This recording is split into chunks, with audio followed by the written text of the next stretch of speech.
മലയാള cinema പ്രേക്ഷകർ കാത്തിരുന്ന ഒരു ഫിലിം ആയിരുന്നു മഹേഷ് നാരായണൻ, മോഹൻലാൽ, മമ്മൂട്ടി കോംബോയുടെ പുതിയ ചിത്രം. ഇവരെ കൂടാതെ കുഞ്ചാക്കോ ബോബൻ, ഫഹദ് ഫാസിൽ തുടങ്ങിയ വമ്പൻ താരനിരയും ഉണ്ടായിരുന്നു ഈ ചിത്രത്തിൽ. എന്നാൽ മമ്മൂട്ടിയുടെ അനാരോഗ്യത്തെ തുടർന്ന് സിനിമയുടെ ഷൂട്ടിംഗ് നിർത്തിവച്ചിരുന്നു.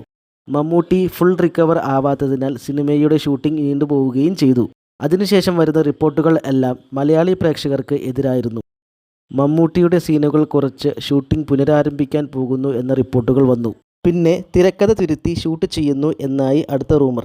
പിന്നീട് ഫിലിം വരെ ഡ്രോപ്പായി എന്നും റിപ്പോർട്ടുകൾ വന്നിരുന്നു. മോഹൻലാൽ മാത്രമേ അഭിനയിക്കുന്നുള്ളൂ എന്നും റൂമേഴ്സ് പരക്കെ ഉണ്ടായി. എന്നാൽ മഹേഷ് നാരായണൻ, മമ്മൂട്ടിയുടെ ബന്ധപ്പെട്ട വൃത്തങ്ങൾ ഈ വാദങ്ങൾ തള്ളിക്കളഞ്ഞിരിക്കുകയാണ്. മഹേഷ് സിനിമ യാതൊരുവിധ മാറ്റവും സ്ക്രിപ്റ്റിന് വരുത്തിയിട്ടില്ല. അത് എങ്ങനെ വരുമോ അങ്ങനെ തന്നെ വരും.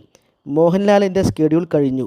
മമ്മൂക്ക എന്ന് വരുന്നു അന്ന് അടുത്ത സ്കെഡ്യൂൾ പോകും. അധികം വൈകില്ല. ജൂലൈ, ഓഗസ്റ്റ് മാസങ്ങളിൽ ആയിരിക്കും ഇത് നടക്കുക എന്നാണ് ഈ വൃത്തങ്ങൾ പറയുന്നത്. സിനിമ മമ്മൂട്ടി ആരാധകർക്ക് ഇതിലധികം സന്തോഷം എന്ത് വേണം?